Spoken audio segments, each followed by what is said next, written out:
Sorry, I didn't shave either. I'm scruffy. Are there local ownership requirements in the company, in the country? I think, anyway, I think that depends on, it depends on the country. In their laws, for instance, for instance, as we look at partners in Japan, you're definitely going to have a local partner there in order to set up, or typically like a joint venture from that particular standpoint, in order to be able to do that, as just one example, through our global partners. Others you may not. It just depends country by country. Yes, sir. What is a tax structure if you leave money in the country versus taking it out of the country? What is the tax structure from there? That one can be a challenging one. I think you guys have, if you do some reading, you'll notice, for instance, a lot of discussions about how Apple incorporates and does stuff through Ireland and things like that, that allows it to take advantage of tax structures and to do that. Again, it goes back to a country by country basis in terms of what you're going to do and how your investment, like in some of the South American countries or whatever, you're not going to get your dollars out or whatever. For instance, I don't know if you guys have been looking at and studying about Bitcoin recently, but we were just visiting with our partner in China here, and he's got a huge investment in it because for the Chinese it allows them to move money in and out because it's not regulated. And of course the government just came out with a thing saying that they're going to regulate or whatever the banks. Well, the whole point about Bitcoin is they can't do that. So those are the things that you have to take an advantage in terms of looking at the tax structure, and obviously sit down with the really probably, unless you've got inside a good corporate tax department, go out and seek it from that standpoint about what structure you're going to set up and how to be able to get the funds. But again, it's all paramount in terms of your setup is that, are you going to make your investment in there, or can you pull those funds out? Okay. Do you have to have a physical address in the country?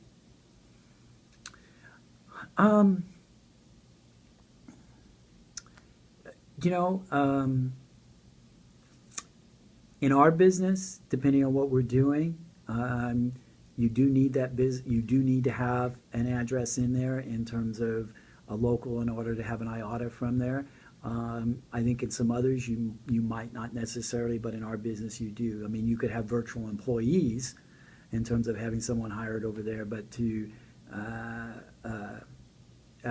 maybe handle some of that business from there. But in our business, we do have to have you're going to have a physical address to qualify for the ODL rules and regulations from there. So we tend to use our partners for that. Okay. Is there a minimum amount of capital invested in the company? You know what?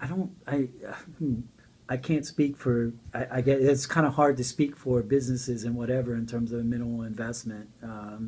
In terms of it, I guess it depends on what your joint venture is going to be set up and what your, obviously as little as I can to get away with. That's what I'd like to, in terms of being able to my investment. So, from it, providing that I walk away with a decent piece of ownership of it though too, so that we still have control and maintain in terms of a 50-50 type of partnership or whatever it might be. Okay. Are there other laws or customs that you need to be aware of, for example, religious requirements? Well, I think they're no different than here in the U.S. now, and I think we see that, with the holidays, a simple one here. Just think about it, the U.S., and then extrapolate that overseas. Is that in California, workers in regards to vacation time.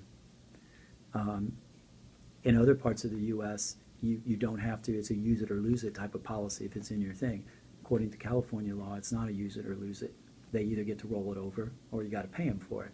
Similar things would exist in terms of when you go into it, like, if you're going into Germany, how long can they have off for, family leave, those types of things. You have to account for all of those particulars. So you're going to run into, it's going to be, rigorous work policies, government regulations, all of those things are going to be a factor in terms of your setup and things that you're going to have to understand in order to do business. And you can read about that every day in regards to France, about closing down a plant, how difficult it is to do something there because of the government and the structures and what they set up for. And I'm not saying that you don't need to protect your workers, but what they've got set up can make it more difficult for you in terms of what you need to do with business. Okay. Okay? Well, those are all the questions for today. Thank you, Henry. Thank you very much.